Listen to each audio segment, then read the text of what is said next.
sharp angle shot, save, rebounds loose, they score! Keeper Bellows goals in 4 straight games. What a goal for Oliver Wahlstrom, a highlight reel tally, cross-ice pass, Wotherspoon scores! Parker Wotherspoon ties the game. This is a production of the Bridgeport Sound Tigers, proud American Hockey League affiliate of the New York Islanders. On for the return pass extended, Simon Holmstrom, he tracks, shoots, he scores! First in North America for Simon Holmstrom. I'm head coach Brent Thompson, and this is Sound Tigers Hockey. Well, I promise you it doesn't get a whole lot better than this. Tom Kuhnhackl is our guest on this edition of the Sound Up podcast. It's March the 2nd of 2021. I'm Alan Fuehring, and thanks so much for joining us today. And we've got a great one on tap for you. If you're looking to get the most bang for your buck, well, first of all, great news. All of these podcasts, which we've been doing since back in the summertime, they're all archived on SoundCloud, also on Anchor, and of course on YouTube. They're all completely free, so it costs nothing to listen to them and perhaps learn a little something. But today we've got a guy on the podcast who has won the Stanley Cup twice. He's played in the NHL with the Pittsburgh Penguins and the New York Islanders. He's currently on an AHL deal for this abbreviated season with the Bridgeport Sound Tigers. And again, Tom Kuhnhackl is one of the veterans on this Bridgeport team. He had an assist on Tanner Fritz's shorthanded goal last Thursday, which helped kind of get the wheels turning on a really good special teams effort. Bridgeport went 2 for 4 on the power play and scored their third shorthanded goal of this season already. That's tied for the league lead with Chicago, and it already matches the amount of goals the Sound Tigers had shorthanded from 2019-20. Very quiet time for the Sound Tigers right now. Just one game last week. That was a 3-2 win at Providence. A very nice come-from-behind victory. Tanner Fritz, Simon Holmstrom, Arno Durando all found the back of the net. Tom Kuhnhackl factoring into the score sheet with an assist as well. Kuhnhackl's played in all 6 games for the Sound Tigers this year. We'll talk hockey with him. We'll talk about this start for Bridgeport and a whole lot more as well. What it's like to be labeled as a 2-time Stanley Cup champion. We'll also talk about his roots over in Germany and his father, who is pretty much known as the Wayne Gretzky of German hockey. He's been a part of 5 Olympic Games over there, and a lot of other fun stuff, including lip syncing. And before you get too far in the podcast, go ahead and YouTube Tom Kuhnhackl lip sync. You'll probably get your biggest smile of the day watching that. Just so much to talk about with such a great guy, Tom Kuhnhackl. And Tom, thanks so much for taking a little time out of your afternoon for us. No problem. Thanks for having me. Absolutely. So, we have a lot to get to on this podcast. I'm not sure 30 minutes is going to be enough, but we'll start with the game on Thursday. Pretty nice 3-2 win for you guys. A come-from-behind victory, and, it's not really about how you start, but how you finish games. A couple of power play goals late, and you guys got the win. Probably a pretty good feeling in the locker room now as you head into another game this week. Yeah, for sure. If you look at the start we had so far, it's not really what we wanted. We had a couple leads early in the season in the third period where we, couldn't hold on to the win. So it was nice to, come from behind and grab the 2 points there in Providence. Special teams was huge. Those power play goals late ultimately got the win, but you were a part of a shorthanded goal in the first period. Had an assist with Tanner Fritz scoring that goal on a 2-on-1. 3 shorthanded goals now this season for the Sound Tigers. That's tied for the league lead. What makes you guys so good shorthanded early on? We just got to make sure we keep the shift short. We pressure as much as we can, especially the first 10, 15 seconds, all out pressure. Make them move the puck, make a mistake. And, the first couple of games, our PK, we gave up a couple of goals, but as of late, we're doing a really good job of, not just giving up almost no chances, but also creating something offensively. I asked Parker Wotherspoon this last week, and you have a different perspective because you've been around, for so many years, both in the NHL and the AHL. What's it like playing only 2 teams all year? Yeah, this is very, very different than, what you're used to playing, 20, 30 different teams a season. So, obviously with the circumstances, with this whole, COVID and, traveling and all those kind of things. So, it's a little bit of a different season, but that doesn't change anything. We come prepared to every game. We got to make sure we play our best game in and game out. And, we just got to make sure we grab as many points as we can. Tom, I'm looking at the schedule right here. Game on Friday, February the 19th. You had 6 days off. a game last Thursday, a full week off, you play again this Thursday. I mean, that's almost an entire 2-week span of having just one game in the middle, that game last Thursday and that 3-2 win for you guys. What's it like as a player being in this situation? I mean, you have years where you have a long Christmas break. You've always got that All-Star break. Recently, there's been bye weeks, but nothing like this. Only a month into the season, you've got one game in a 2-week span. How do you keep that mindset going? Yeah, like you said, even if you have an All-Star break or bye week or whatever, it's not usually have a couple of days off to get your mind back on track. But like you said, it's a lot different again. Having one game in 10, 12 days of span, it's not what you used to. You used to playing every second or third day. But it starts in practice. We got to make sure we practice hard. We bring the right mindset, the right mentality, work on things in practice. Especially like you said, penalty killing, power play, our system. Guys get in and out of the lineup, so it's nice to have a couple of practices to practice with your line mates, get some chemistry going, and I think that's helped us as of late. Tom, you were obviously drafted by the Pittsburgh Penguins organization. You played 3+ years in the American Hockey League prior to breaking through with the Pittsburgh Penguins. For you still, and for a lot of young players, why is the American Hockey League so critical to developing future NHL talent?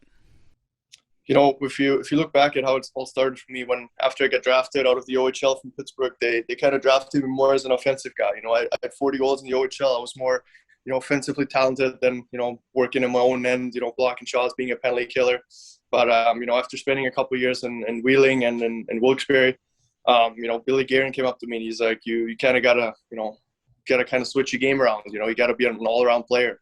So, the time I had there in Wheeling and Wilkes kind of gave me a lot of time to, work on the weaknesses I had, which was, being a defensive player, being reliable, being a penalty killer, and those kind of things. So you have a lot of time to work on your all-around game, and I think that's helped me a lot over the last couple of years. And it's not all about scoring goals or being an offensive threat. You got to do dirty work sometimes too, and that's what kind of switched my game around the last couple of years. Turns off Alexiak, back to the point, a big shot blocked by Kuhnhackl. He's across, Kuhnhackl in difficulty, another shot block. Two chances for the high slot, Kuhnhackl still on the lip and trying to make a third block. Crazy. That's courageous stuff from Tom Kuhnhackl. Obviously, I would like to contribute a little more offensively, but at the same time, if that means I have 4 block shots and we win the game 3-2 at the end or whatever, and we got a huge kill at the end, that makes me happy too, as long as we get the win. That's such great stuff, and I mean, from a fan's perspective, that's incredible insight. That's for a guy like Otto Koivu as well, one of your current teammates. He came to North America as a winger. He had never played center before. Head coach Brent Thompson said, "Why don't we try you here? Why don't you develop into kind of a centerman role?" And he's really, succeeded and done well in that role. So kind of what you're saying there, you come here and you have to work on different things. It's not exactly your bread and butter that you grew up with. And I mean, you made your pro debut with the Wilkes-Barre Scranton Penguins back in 2012-13. You played just 11 games that year, unfortunately got injured. Played a couple of games with Wheeling that season, 16 games with Wheeling the next year.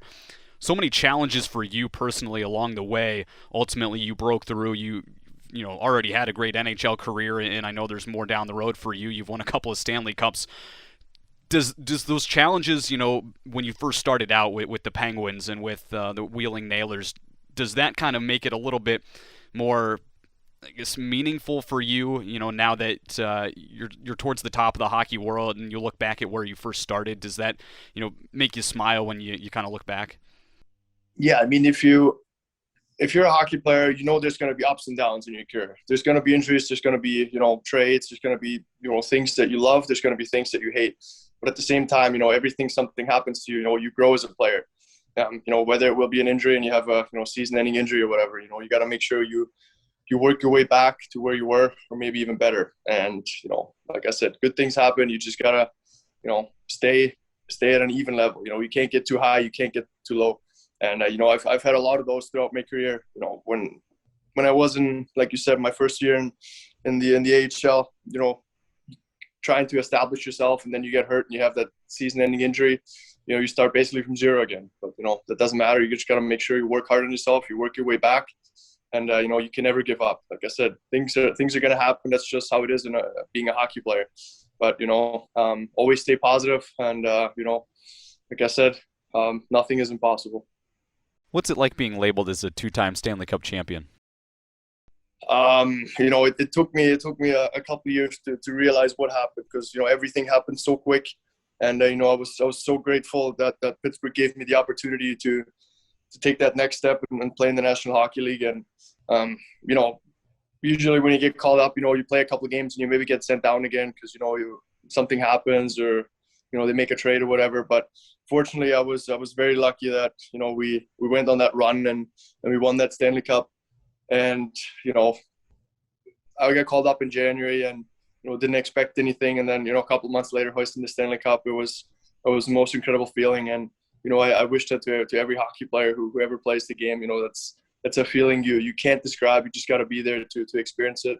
And it's everyone's dream to play in the National Hockey League and ultimately win the trophy at the end. And but like I said, you just got to work hard, and you can't back down from any challenge. More on that here in just a minute, because it's part of a trivia question that we've got for our fans. But you became a free agent in the summer of 2018, ultimately ended up signing a new deal with the New York Islanders on July the 2nd of that year. I'm curious, what made Long Island so enticing for you? When I was in Pittsburgh, you obviously have your rivalries, playing Washington, playing the Islanders, playing the Rangers, the Devils. Those are always fun games to play. And I just I'm always open for a new challenge wherever it might be. And like you said, I kind of wanted to prove myself again. And I think the last couple of years in New York, it was another challenge for me. Trying to prove yourself in a new team, trying to prove to them that you should be in the lineup and play as much as you can. And obviously having Trotz as a coach, he kind of knew me, being the coach in Washington there. And me and Pittsburgh, we obviously played each other a whole bunch of times, knocking them out a couple of times, and then they knocked us out, and then they went up and won the cup at the end. So it's nice to have a familiar face around when you go to a new team. Because you brought up Barry, what similarities do you see between Barry Trotz and Brent Thompson? That's a tough question. They're obviously that is not one I prepared, by the way. That is a follow-up based on your answer. They're obviously both really intense coaches. They have a history of winning. They're both obviously really, really good coaches. They can get loud on the bench, but that's sometimes what you need as a player when things aren't going well. But if you look at both of their careers, they've been very successful, and it's nice to have two of those coaches of that caliber in the same organization. You've had some incredible moments with the Islanders already. I mean, I was doing some prep before this and going back and looking at YouTube at some of your goals, and you had that one falling over against Vancouver a couple of seasons ago where you were at the goal line extended, and I still don't know physically how you got that one in. Also, there was the almost goal in the playoffs against your former team Pittsburgh, in which you scored. They called it offside. I know you don't want to think back about that, but what are some of your favorite memories at this point? Yeah, I think that one would be on the very top if that one would have counted. Obviously being in the playoffs, playing your former team in game one, stepping on the ice. You're obviously super excited. Trying to show yourself against your former team. That very first shift. That obviously would have been a great start to that playoff series. But me and Matty Martin had to talk about after, and we're all good now. But at the end of the day, it doesn't matter. We won the series. Unfortunately, we couldn't beat Carolina after. But it was a fun experience playing against your former team, and especially beating them in four. Playing at home at the Collie was a great feeling. I think a lot of folks know this about you, but of course you're German. If folks are listening to this podcast and they can hear your accent, you're from overseas. And when you came to the Islanders, you didn't play with him per se, but spent a lot of time with Dennis Seidenberg, another fellow German player. And again, I know you guys didn't spend a lot of time on the ice together, but quite a bit of quality time off the ice, I understand. Yeah, for sure. I mean, like I said, every time you come to a new team, to a new organization, it's obviously always nice to have familiar faces, or even players that speak the same language as you. And I've known Sides and Gracie for a while. We played at the Olympic qualification together, so you kind of know them, and it's always nice to like I said, to have someone to talk to your native language with. And also Lucas Biza was there at the same time too. Swiss guys also talk German, so it's always nice to have those kind of guys around and, make yourself feel more home. What's your favorite German dish? A Leberkäse. It's a little different. I don't even know how to describe it. It's kind of like a loaf that, you cut up pretty thick slice and put it in a bun and have it with mustard. It's more like kind of like a sandwich kind of dish. It's hard to describe. You almost have to look it up, but it's worth a try. I'm gonna look it up. That's the first thing I'm gonna do after this is over. I mean, mine is Schnitzel. My last name is Fuehring. It doesn't get much more German than that. Kind of like Kuhnhackl. But I'm the least German person ever with that type of last name. Like, I've never been to Germany. I don't eat a lot of that food. There's one German place that we go to during training camp on Long Island all the time. Can't remember the name of it, of course, a couple miles away there from Northwell. And I mentioned, you won the Stanley Cup. Dennis Seidenberg has won the Stanley Cup. 2 of 3 players who are of German descent who have won the ultimate prize in the NHL. And our trivia question for fans this week is, can you name the 3rd player on that list? Again, 3 German players have won the Stanley Cup. You, Dennis Seidenberg, and there's one other one. I see your smile over there. I'm pretty sure, and I imagine you know who it is. Don't answer it. You know who it is, correct? Yeah. Yeah. Okay, so we're gonna ask fans to submit their response on Facebook and Twitter, and we'll throw a Sound Tigers prize pack at you if you come up with the correct answer for the 3rd German player who has won the Stanley Cup. Trivia question of the week. We've also got a stat of the week for you. It's been a couple of weeks since we brought you a stat of the week, so here it is for Tuesday, March the 2nd of 2021. Let me give you a little education, mister. They've done studies, 60% of the time, it works every time. Yeah, I feel like it's been quite a while since we've had one of these. Our stat of the week for this Tuesday revolves around the number 41. That's the sweater that Tom Kuhnhackl wears in his jersey number. You go all the way back to 2001. There's been 8 players in Sound Tigers franchise history who have worn that number, including Yaroslav Halak, also Mike Cornell, who's currently on the team wearing number 6. He's worn number 41 in the past. Also names like Pat Cullity, Calder Brooks, Dyson Stevenson, Harlan Pratt all have worn the 41 sweater with the Sound Tigers going all the way back to the first year in 2001-2002. That's our stat of the week for this Tuesday, March the 2nd. Back with Tom Kuhnhackl. Tom, we just talked about how you're German. You're not from Germany, though. You're from a different country, correct? This is yes. Well, I was actually born in Finland, but my dad was, I think he was the coach at that point. He was coaching the German national team. So I was born in Finland. My dad is from Czech Republic originally, but I have a German passport. So I guess when I was a child, I couldn't have picked my nationality, but my parents kind of did, and they went with German, which I'm obviously very happy about. I know your dad probably got you into hockey. More on him in just a second. What age did you start playing? Playing or skating? We'll say skating. Probably as soon as I could stand, my dad put me on skates. It's like you said, I didn't really have much of a choice. I got 2 older siblings, a brother and a sister. They both also played. My sister was a forward. My brother was a goalie. My dad was obviously a hockey player too. So, I didn't really have much of a choice. So I stuck with hockey as well. Your dad is like the Wayne Gretzky of Germany. Am I right? Yes, that's correct. 5 Olympic Games, named Germany's Ice Hockey Player of the Century in 2000. Was that, as a kid growing up, was that really cool for you? Was that something that put, maybe more pressure and expectations on you than you would have liked?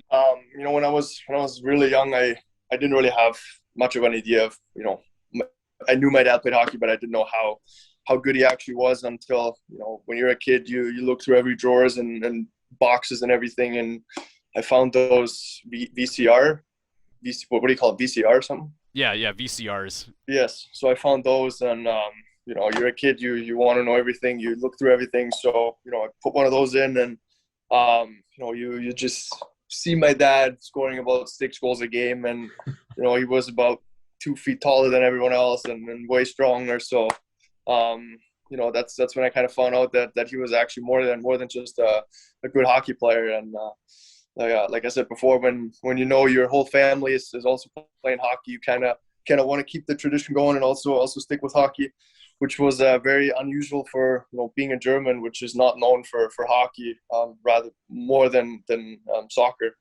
But now that I look back, I'm very happy that I followed the tradition and stuck with hockey. What's the best advice he's ever given you? My dad has given me a lot of advices over the years, especially, like I said, when things aren't going well. But he always told me, even when things are going bad or, you're down or whatever, always look back at the good moments, at the positive things. Don't ever let anything bring you down. And I think that's one of the things that, helped me the most, especially my very first year when I came over here and played in juniors when I was 17. I think I had 0 points in my first 11 games, and I didn't speak the language well, and I felt like I didn't fit in, and I just wanted to go back home.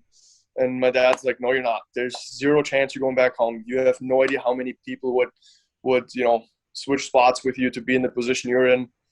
So just keep working, keep doing your best every day. And I'm glad I listened to him, and I'm glad he was there for me. And like I said, everything worked out at the end. He clearly taught you a lot. Did he teach you to lip sync well? That was he kind of did, yeah. Why? Where did that skill come from? And for fans that don't know, just YouTube Tom Kuhnhackl lip sync, and you'll understand. Yeah, well, it's always been my dad who, when he was kind of like a commentator in the German league, and growing up, I always traveled with him to wherever to watch hockey games and just be around him. And he every car ride, he would lip sync to every song and whistle every song. So when your dad does it, you kind of pick it up and trying to do it too. And that's why I guess that whole thing happened there in Pittsburgh. There's some incredible highlights from you on YouTube, but among all of that, when I typed your name in, when that popped up, I mean that's got to be my favorite video, as I know it is for a lot of fans who actually brought that up when you first signed with the Islanders. And you mentioned he lip synced, however you say that, I don't even know. You said he did it well, you do it well, probably in music also. When I say Tomorrowland, what do you think of? How do you come up with that? Well, I don't know. I mean, I hope a lot of people know what Tomorrowland is. And, for me, it's always been a dream to go to it. It's almost impossible to get tickets or to even get access to it. But I keep trying every year. And, hopefully at some point I find a way to get there and experience that, the whole, city. Yeah, and again, you can YouTube it or Google it if you don't know. What I understand, I've never been to it either, a Belgian electronic dance festival held every July over in Belgium. I mean, it sounds like quite the time, and I might have to put it higher up on my priority list as well. Yeah, it's like you said, it's kind of like a festival, but it's almost like its own city. There's like an amusement park in there. There's a whole bunch of different stages with all kinds of DJs and artists from all over the world. And like I said, I would do a lot of things to experience that personally. That's incredible. Tom, thank you again for all of your time this afternoon. Lastly, I mean, we're 6 games into the 24-game schedule, so already at the quarter mark, but still a ways to go. What are you excited for the most through the rest of this really weird and abbreviated 2021 season? As of late, we've been playing some really good hockey. The first couple of games, like I said, we kind of couldn't really hold on to the lead, but as of late, we've done a much better job of that. And as you know, I'm just excited to get out there, get as many wins as possible, and we're obviously all hoping for a playoffs and hoping to go as far as we can. Good stuff, Tom. Thanks so much. Thanks for having me again. Well, you won't find a better one than that, I promise you. Tom Kuhnhackl, what a great guy, what a great storyteller, and he offered some incredible insight there. I really enjoyed that episode of the Sound Up podcast, and if you guys want to hear from anyone in particular, whether it's someone who's on the current team, whether it's maybe someone from the past, let us know. comment on Facebook or Twitter, and we'll try to make it happen. We've really enjoyed these podcasts. We'll keep them going every Tuesday throughout the regular season. I'm Alan Fuehring. Thanks again for joining us. The Sound Tigers with 2 games later this week. They've got a Thursday rematch with the Providence Bruins up in Marlborough, Massachusetts. Then they're back home, Webster Bank Arena, hosting Saturday's game, 1 o'clock, against the Hartford Wolfpack. Really good stuff, and we'll have more next week on the Sound Up Podcast.